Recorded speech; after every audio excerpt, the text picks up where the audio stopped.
What's up, people? This is the Believe in Saints podcast presented by FanDuel. I am Mario Jerez, Spanish play-by-play voice of the Saints, a native New Orleanian. She is my co-host, Erin Summers, seasoned reporter and analyst covering the Saints and the NFL. Plenty to discuss today. Finally have a game to break down today as the Saints fall to the Jacksonville Jaguars 24-20 inside the Caesars Superdome. Erin and I were both in that number in person. We'll give our thoughts. Saints also preparing to face the Rams this week in their second preseason game. At the time of this recording, they're getting ready for a joint practice against the Cowboys, who they will also play to round out the preseason. And we have some unfortunate injury news to get to in just a second. But before all of that, Erin, good to see you again. How are you today? I'm doing great. It was so good to be back in the Superdome. And I got to give a shout out to all of the Saints fans that showed up, because I felt like there was a great crowd there and they were into the game. There was a good atmosphere. So I know there's not going to be another home game till another game there until week 3 of the season, which is crazy. So I think I just got to give the Saints fans props for showing up and showing out for that first preseason game. Agreed, Erin. And I said the same thing in Spanish throughout the broadcast. Like, for the first preseason game, I thought the crowd was unusually into it.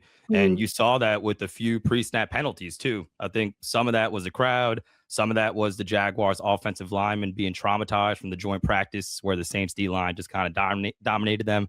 But I agree with your observations, and that was a lot of fun to watch. We will break down that game. I know we have a lot of thoughts, especially about the individual players.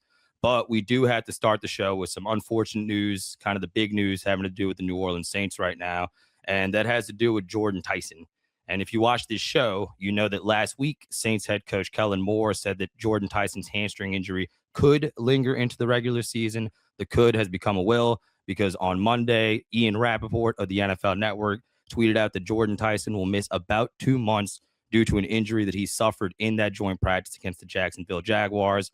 And plenty to discuss here, Erin. The Saints did triple dip at wide receiver in the NFL draft, so they do have some reinforcements to hopefully ease the pain a little bit here.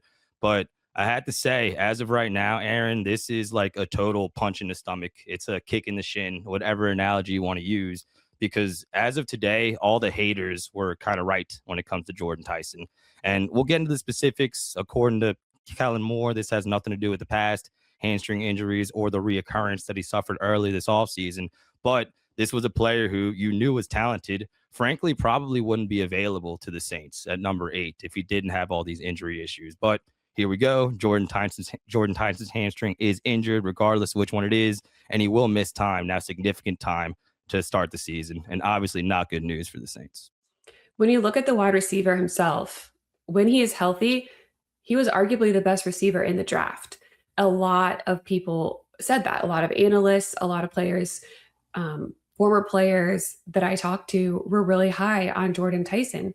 However, you have to factor in his injury history. When you go back to just last season alone, people are saying this is a different hamstring than he dealt with last year. Well, that's not correct, because he actually had injuries to both hamstrings during the season last year. The first one was the right hamstring earlier in September, October, and he missed 3 games. Then it was the left hamstring and he missed 1 game. So yes, the last one was a left hamstring, also had the recurrence right before the draft in the left hamstring. This time it is the right hamstring. I don't care. You've had problems with both of them. So regardless of which one it is, the semantics behind it, he is now potentially out for 2 months of the season and could go on short-term IR, which means he would miss 4 games and not be able to return until game 5, week 5, or week 6 to play in week, right? Yeah, I believe so. I think there's a Week bye 5, week in if he's between on there. IR, then he'd return week 5 after the Atlanta Falcons game. And then if he does miss a full 2 months, he would return week 6. So either way, it sounds like he's missing at least the first 2 games of the season. All of that being said, yes, it sounds bad that somebody who's had injury history hasn't had another injury flare up. Look at the rest of the wide receiver room. Look at the tight ends, the additions in the running back room. There are a lot of additional weapons on this team. Jordyn Tyson went through the entire install process. When he is able to return, he already knows the system. That is a positive. Then you look at, as you alluded to, the fact that they did triple dip with the wide receivers. Players have stepped up and performed extremely well during training camp. You start with Devon Vele. Baron Brown has been somebody that people are really high on, and he has a potential to slide in and have more playing time. Bub Means showed out in the preseason game. Maybe he locked himself up a spot. Jordyn Tyson does go on IR. That opens up another spot on the roster for a wide receiver, potentially Kevin Austin Jr., who's familiar with this team. Then you look at the tight ends, Juwan Johnson, Noah Fant, Oscar Delp. Those are viable options in the pass game, as are Alvin Kamara and Travis Etienne Jr. I know that people are going to be, here we go again. This guy has had a torn ACL, a collarbone, an ankle, 2 hammies, and now another. Doesn't sound great, but if you take him out of the equation, there are still a lot of options on the Saints offense. It just and you're right, and I'd even add in that the Saints are going to have a stronger run game this season. I think they're hopefully going to have a better defense after having a really good group last year. But it still hurts, man. It still hurts for the reasons that you just laid out really well. I mean, this is somebody who you just went through his injuries, had a detailed history of injuries, specifically to his hamstring, and this was a top 10 pick. This could have been a really good defensive player. This could have been another weapon on offense, maybe at a different position. And it's just really unfortunate. And I think what hurts more, Erin, is they were so careful with him all off season, and this still happened. I guess the one thing that makes me somewhat positive is at least it didn't happen in the first game. Now you can maybe get him back sooner after, like you said, he had the install. But it's just frustrating because they were as careful, I feel like, as they could have been. I mean, most of the offseason, he wasn't even participating in team periods. And he was looking really good, in one-on-ones and against air. But it's just really deflating because if he couldn't get healthy before the first game, how is he going to stay healthy throughout the course of a season or throughout his career? So I think that part of it is what's really frustrating fans as well. The first joint practice, the first contact that he truly had to deal with against another team, and he gets injured early in the practice, does not sound great, does not bode well for what his potential could have been. Yes, this team is better with Jordyn Tyson available and healthy. However, his injury is not detrimental to what this Saints team can still do through the start of the season. Fair. We'll see about that. Defense going to have to step up. That running game is going to have to come along a lot quicker now. And Chris Olave needs to be ready. I mean, we saw this to an extent, I think, the last couple of years with the injuries to Rashid Shaheed and others, him being traded, and Olave kind of having to carry the team. But the first thing that pops into my head is what happens if he goes down? And I know I've fought that narrative a lot. I've heard a lot of people say the Saints have 2 injury-prone receivers now with the drafting of Jordyn Tyson. That was not true. But that being said, if Chris Olave does have a concussion or anything happens, then you're in really, really, really bad shape. But on a positive note, I guess we saw him carry this offense last year when the Saints were winning games. They still, like you said, have more weapons at tight end with the running game. Defense should be a little better. So that bodes well for the Saints. But at the same time, if anything happens to him, then you're in a really, really tough spot. Okay, let's not get ahead of ourselves. We only have an injury to one receiver right now. Fair. Chris Olave dealt with this all last year. He was the number 1 target for both the offense and the defense. They were all over him because they assumed the ball was going to him the majority of the time based on who else was on the field. There are other options around him, regardless of if Jordyn Tyson is on the field or not. I don't think he is going to get as much attention as he did last year, so he should have an easier time, at least having more of an impact on the offense this year than he did last year. So that would potentially mean he doesn't have the opportunity to have injuries or get injured or be in situations where he could. But I gotta ask you, you're wearing a New Orleans Pelicans shirt, Mario. I am. Is this giving you like a little like flashback to a situation that we've had to deal with on that side? How can it not? And this player who will not be named has taken off, I feel like, multiple years off of my life with all the stress being a Pelicans fan. And yeah, it's very similar. And even with Zion Williamson going in, I don't think the concerns were this glaring. Like, he had Mhm. some injury concerns at Duke. He tore his shoe up or whatever. There were definitely concerns about his weight, but it wasn't constant injury after constant injury. I mean, 2022, 11 games missed with the torn ACL, including the entire 2023 season. Had a broken clavicle. There we go. Broken Mhm. clavicle late in 2024. He missed 2 games, but they were in the college football playoff, which he was a large part of helping Arizona State go to. 2025, sprained his ankle in spring, missed all of spring practice, and then, as you mentioned, injured his left and right hamstring in the 2025 season, missing a total of 4 games. So even more concerning than Zion. And I don't know if there was like a Ja Morant equivalent. I don't know if there's another guy that I'm really upset that the Saints did not get. I like Jordyn Tyson's talent, but now that he actually is injured before the first game, I'm a little bit more worried about it. Going in, I guess I trusted the Saints medical staff. I saw the talent. And even throughout training camp, on air and one-on-ones, I saw the talent. But now, honestly, I feel a little dumb for supporting the pick, Erin, because it was right there. The writing was on the wall, even more so than with someone with like Zion Williamson. The Saints made you feel good about it, the way they were monitoring and handling his workload early in the offseason.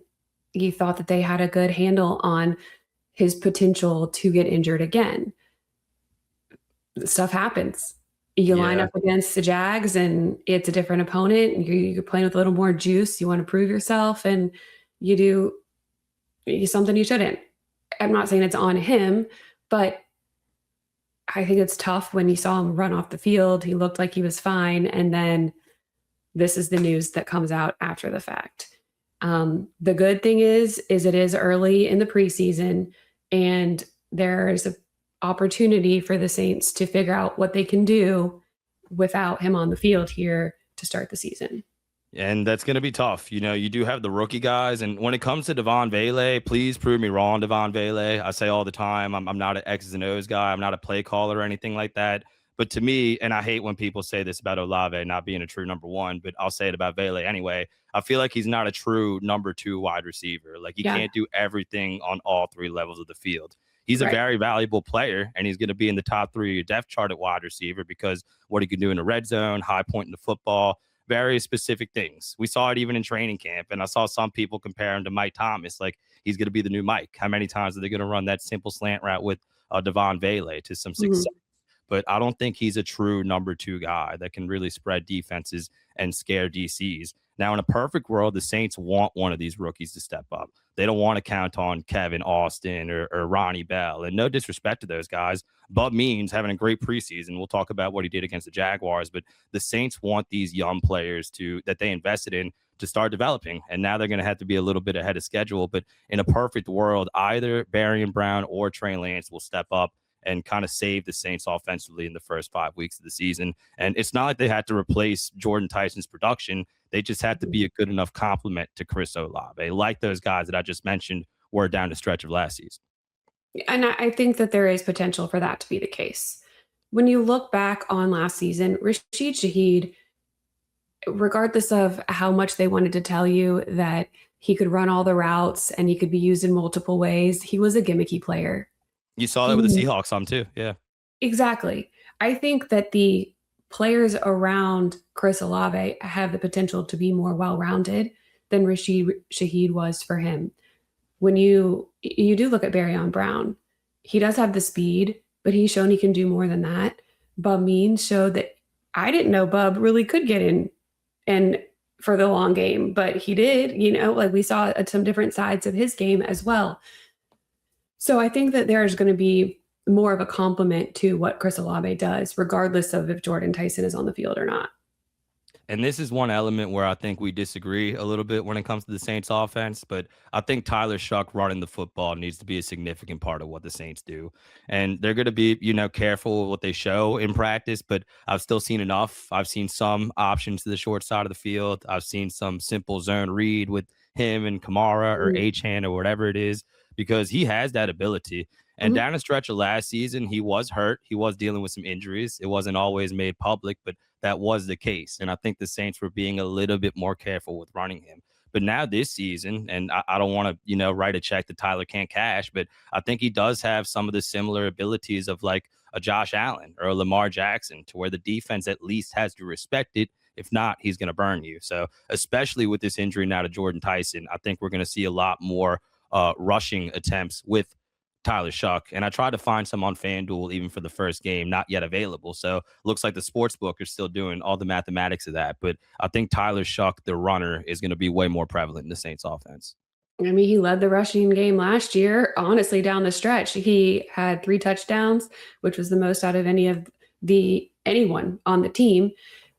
He has the ability. We've seen his ability to scramble, to extend plays. But yes, how many designed runs are they going to put in the offense for him this upcoming season? Things may change a little bit. They may add a few new wrinkles in because of the injury to Jordyn Tyson and adjust some things. But again, they have time.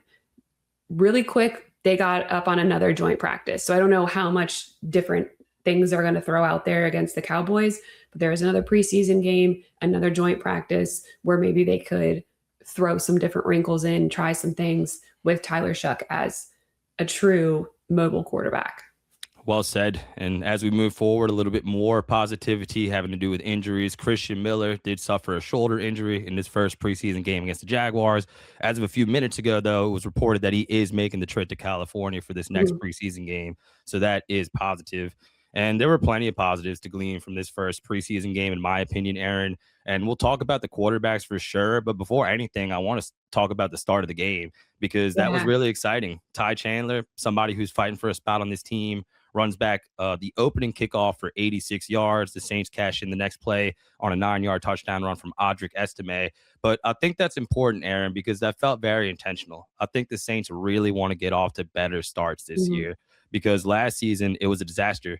I mean, throughout the whole season, the Saints had just 29 points in the first quarter, 29 first quarter points. Got 7 right off the bat on Saturday, and I think that was a welcome sight for Kellen Moore and the coaching staff, and definitely a welcome sight for Ty Chandler as he tries to make this team. Yeah, I think special teams in general needed to take a step forward this year from where they were at last year. And with that big return, without somebody like Rashid Shaheed on the field, people have been wondering who is going to be the main ball carrier in those situations. We've seen a couple different players back there in practice, but for Ty Chandler, it had been a huge moment for him to start the game that way, for the Saints to get on the board early and quickly. It didn't allow Spencer Rattler to do much in his first drive. And as you said, we'll get into that. But regardless, I'll take the points however you get them. And that is a huge, I think, emphasis for the Saints this season, is starting games faster and scoring earlier. For sure. And we saw that on Saturday with that big return and the immediate touchdown from Estimé.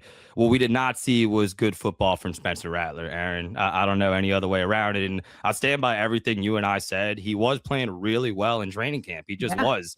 Better timing, getting rid of the ball quick, chemistry with his guys. But that was just not the case on Saturday. And it goes beyond the numbers, which were not good. 8 of 11, threw for just 42 yards. But even some of the pre-snap stuff was just not there.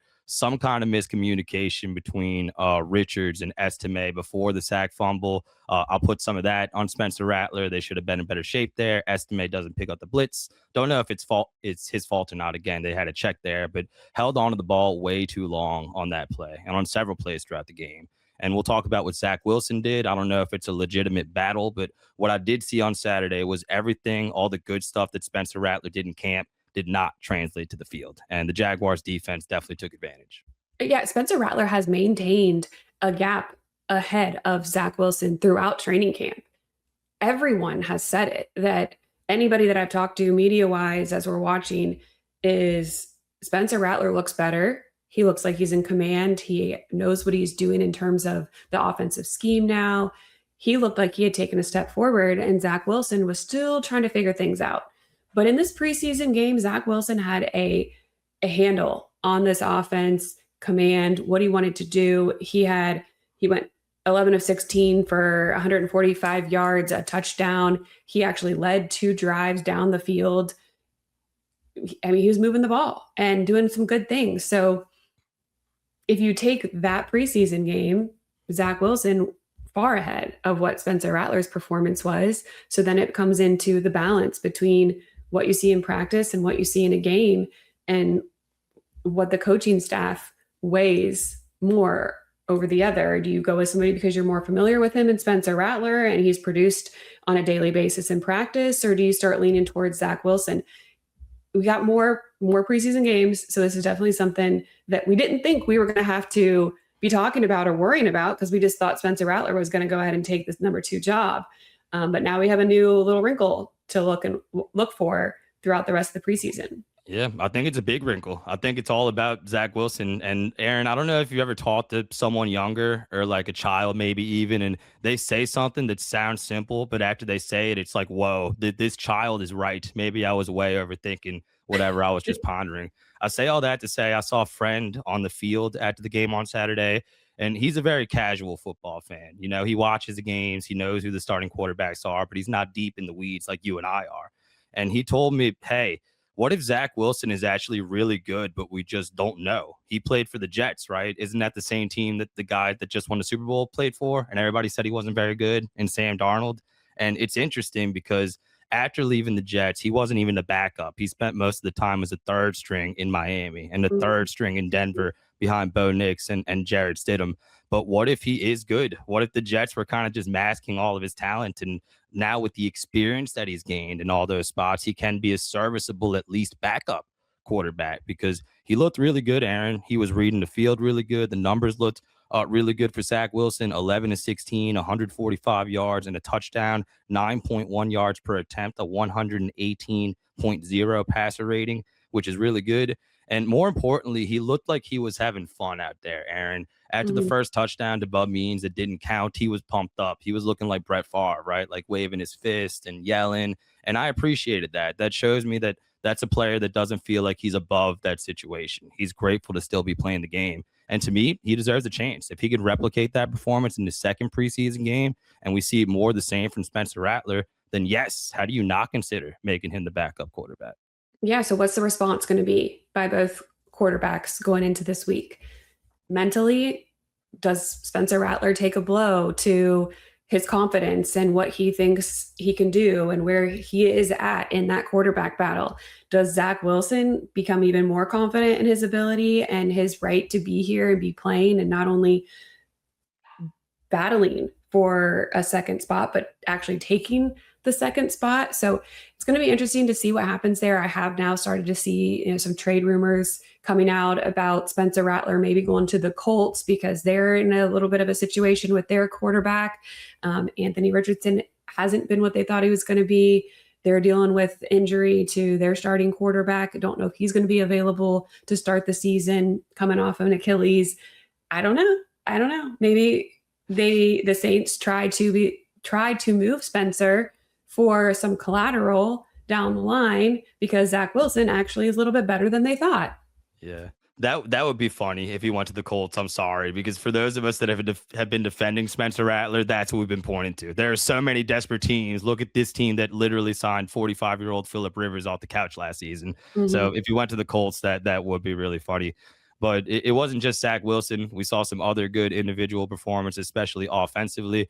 We talked about Bub Means, which was nice to see because in camp, I feel like he's been doing all the little things as a gunner on special teams, taking people out, a really good blocker. And he took advantage of opportunity in this game. 4 catches, 77 yards. And you know what you will get with him. I feel that way about Bub Means. Like maybe some of the other rookies or some of the other wide receivers that are rookies have higher ceilings. But this is somebody who you know what he'll give you every game. And he gave it to the Saints on Saturday. Yeah, he's somebody that I've been cheering for just because of what happened last year, devastating injury in the preseason, and he was unable to play all year. And he's dealt with some injuries, and they've not been anything but a freak injury on the turf there against the Chargers in that preseason game. So I really want him to bounce back and have an opportunity to make the team, which he definitely made a statement towards that being the case in the preseason game. His relationship chemistry with Zach Wilson is obviously there. It's been there in practice. We've seen them link up for multiple touchdown plays. And then again, being able to be effective in the preseason game is great for him. A couple other younger players that we've been watching in practice but unsure of where they stand in terms of the 53. Jaylen Ford, huge game from him. He had the red zone interception, 8 tackles. Michael Heldman, I don't think anybody had a better preseason game than he did. You look at him, 6 total tackles, 2 sacks, 3 tackles for a loss, undrafted free agent, and he's making a case to make the team. Yeah, he should. And that's the case a lot of preseasons, right? Some guys that you have never heard of. And maybe, with him, there's too much at defensive end and he won't make it for the Saints, but still auditioning for the next team. And frankly, it's kind of cool to like get a behind the scenes look at what these guys are going through. I remember talking to T-Bob Abear, doing radio with him for years. And he talked about, his last practice with the Rams. He was doing so good, had some great preseason games, but just didn't come together in that last practice, and he ends up getting cut. For a lot of these guys, it's the inverse. They're practicing really bad, but they get out there, they have a good game, and all of a sudden they have a home in the NFL. So I agree with all your observations, especially with Jaylen Ford. I think he definitely stood out to me defensively. 8 tackles, had that interception in the run game, and he was one of those blockers on that opening kickoff return to me as well. And it was interesting to me that Danny Stutzman didn't even play in this game. And I know it's kind of been a 1 and 1A situation with him and Pete Werner, but we've talked about Spencer Rattler getting traded. Maybe with Pete Werner, coming up on that contract, if the Saints want to at least get something back, if they think highly enough of both Danny Stutzman and Jaylen Ford, who also needs to prove it, that's something they may explore as well. In the meantime, they have a lot of depth at that linebacker spot, which is a really good thing. You remember last year, Pete Werner's name was thrown around a lot towards the trade deadline and around that time because of his contract situation, because of Danny Stutzman and the way he had come on and played.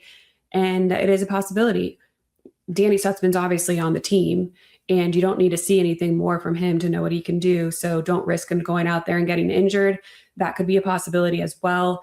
I think that the linebacker room, you mentioned the defensive end having a lot of options there, but if they moved Chris Rumph to linebacker, and I feel like that could cause Rumph to not make the team because he was a defensive end. And now with you see the way that Jaylen Ford's come on, like Rumph might be the odd man out and might be a practice squad candidate or something like that. For sure. And we'll be objective in our thoughts always, Erin. The Saints were really flirting with Terrion Arnold there, but now that he's gone, signing with the Seahawks, I can say gladly that I'm glad the Saints did not sign him and open up that can of worms. Partly because of what he did off the field, but more in part because of how Martin Emerson is playing right now. Yeah. And going into this season, I will call him, Erin, the most underrated pick of this offseason, because I broadcast his games at Mississippi State against LSU. He was the best player on the field at sometimes. And with the Browns, he was very serviceable.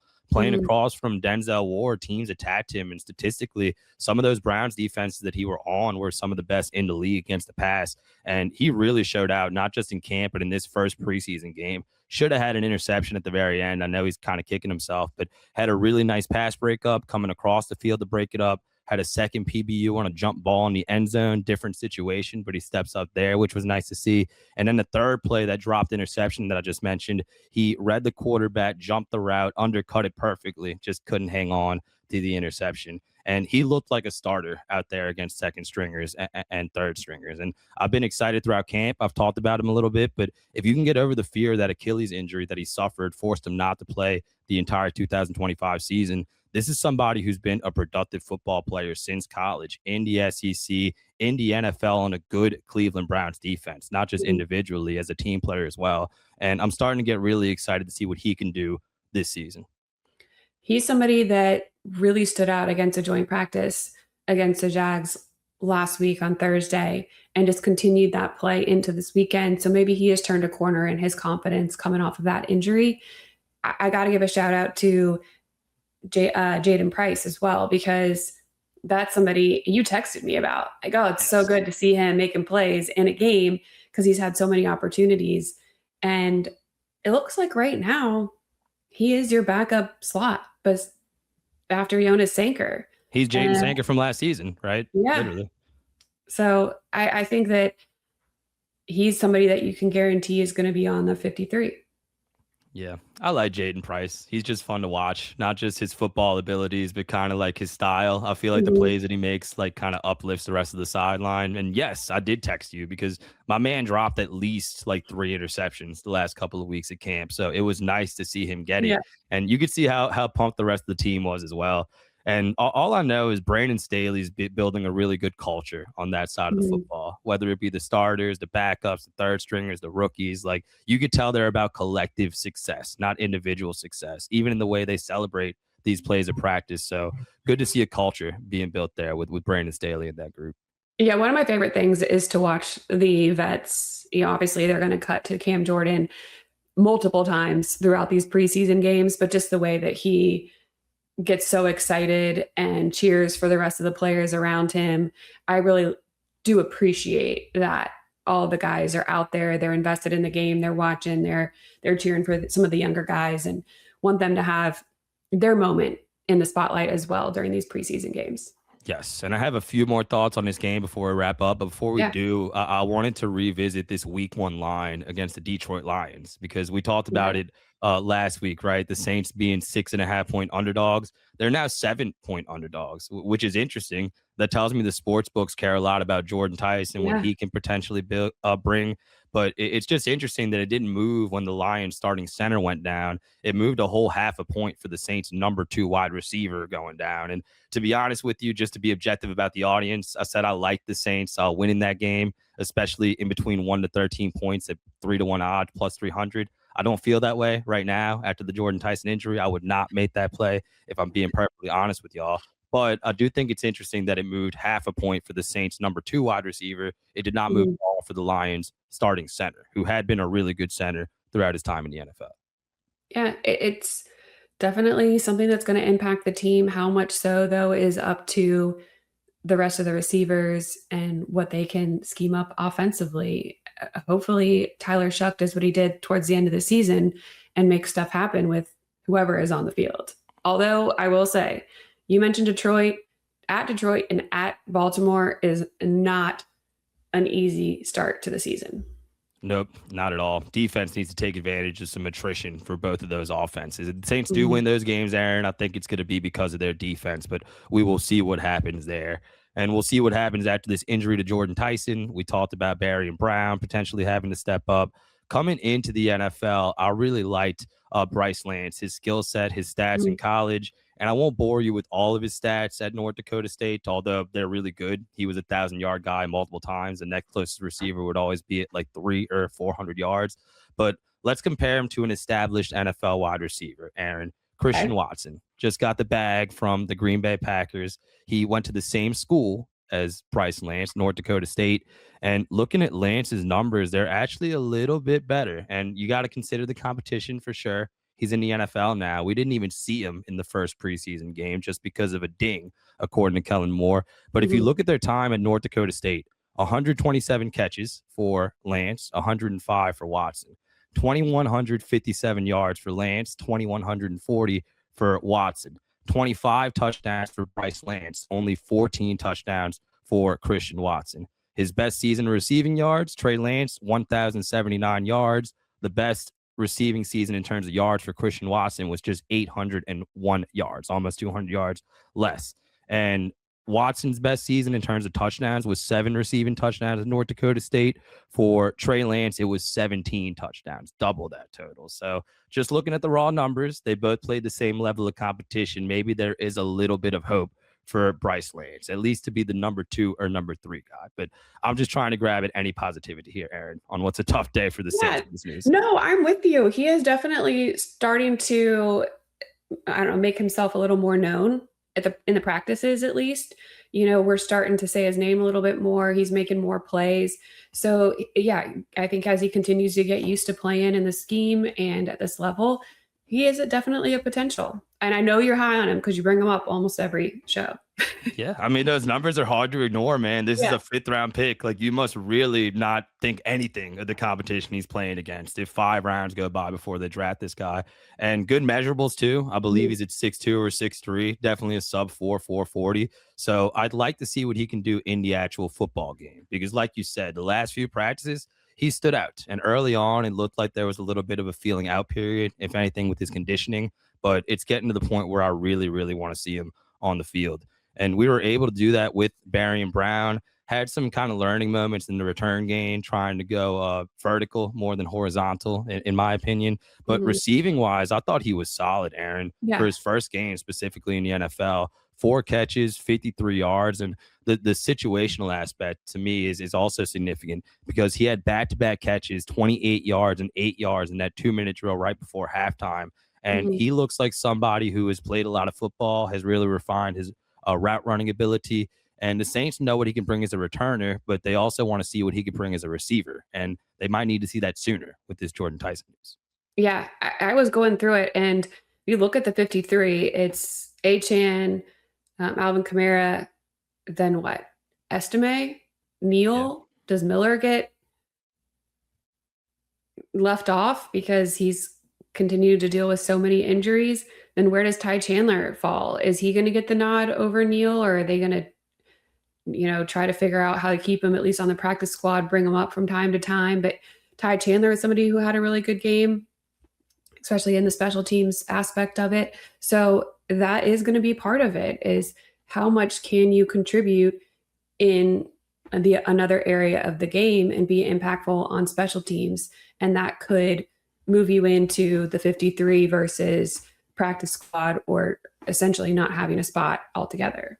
Yeah, the running back rooms is really interesting. There's going to be some tough decisions made there, but all I do know is Estime needs to be a part of it. And he got Yeah. hurt towards the end of the game, dealing with an ankle injury, Mhm. waiting for more information on that. But he is really good at breaking tackles, man. That first touchdown, his very first touch, broke 3 tackles, 2 arm tackles, and then a foreign tackle on his way to the end zone. And that is somebody who I think needs to be on this team. Maybe doesn't have as high a ceiling as somebody like Kendre Miller or even Devin Neal, but he definitely needs to be a part of it. You have your first 3, in my opinion, but after that, it gets really, really interesting. And as far as the people blocking for him, I did want to mention Jeremiah Wright. I thought he had some Mhm. welcome to the NFL moments as well, like some film where he's going to want to clean it up, but he had some good film too, including kind of like a double pancake there. I believe it was towards the end of the third quarter. So that's somebody who you don't want to have a huge role right away. Injuries might force him into that, but you definitely see the potential with this player. The last position that I will highlight is the kickers, because Tanner Brown was perfect. He hit 2 field goals and Charlie Smith missed his from 52. So the nod is starting to go towards Tanner Brown, I think. Yeah, Charlie's got the yips a little bit, man. And you even saw it with some of his made kicks throughout practice. And you saw it again with his first made extra point, like barely sticking it in there. And that is going to be important. Mhm. One thing I do feel like we need to do is shout out Zack Wood, because he was a starter that actually was playing in his preseason game. And I've said his name very little in the Spanish broadcast since 2017, which was his first year with the team. And for that position, that's a good thing. So Yeah. shout out to Zack Wood. I'm sure he's a positive influence on both of these kickers as they're battling it out. Yeah, absolutely. Always a good vet, I think, to have in the locker room. And he was there in Canton with Drew Brees. I mean, that just tells you how long he has been a factor and a contributor on this team, that he had such a relationship that he went up there to support him in the Hall of Fame induction and the ceremonies there. So, yeah, Zack Wood, always good in my book. Before Erin's final thoughts, I do want to give a shout out to Katie's Restaurant, 3701 Iberville Street, proud partner of Believe in Saints, really since the inception. Very grateful for their partnership, very grateful for the opportunity to eat their food, whatever you Mhm. want, whether it's fresh seafood, pizza. I told you the other day, Erin, about my first experience with the Katie's Classic Burger. Really good. I didn't eat the whole thing. I took home the leftovers. I ate the leftovers yesterday. Still really good, Yeah. heated up. So go see our friends over there at Katie's, 3701 Iberville Street. If you like good food, if you like New Orleans food, also with football season starting, great place to get out there and go watch the games. It's really hot. It's really humid right now, but we will get fall Mm. weather soon, Erin. And when that happens, definitely encourage you and everybody to make it out to Katie's. Shout out to them. Yeah, I will always say you are never going to leave hungry. The portions are insane. You will have leftovers, so you'll get to enjoy it again the next day. And you're going to want to. You're going to be looking forward to it because the food is so good. So definitely go hit them up. This week coming up for the Saints as my final thoughts. We do have that joint practice that we'll break down in the next episode. And then they have another preseason game against the Rams. So a lot to look forward to this week as we are getting closer and closer to week 1 actual game action. In the meantime, we do have games against other opponents in the preseason. I always enjoy preseason, and I enjoyed that first game. We'll see what the Saints can do against the Rams, and then it's against the Cowboys. They are practicing this week in Oxnard, California, and Erin and I will break down all the happenings with the Saints in the next episode. For now, I want to thank you for listening. Don't forget to hit subscribe, leave a 5-star rating, and write a review. You can find us on Apple Podcasts, Spotify, Amazon Music, YouTube, or wherever you get your podcast. For Erin, I am Mario saying thank you for listening. Thank you for watching. We will talk to y'all very soon. Have a great rest of your week. Who dat?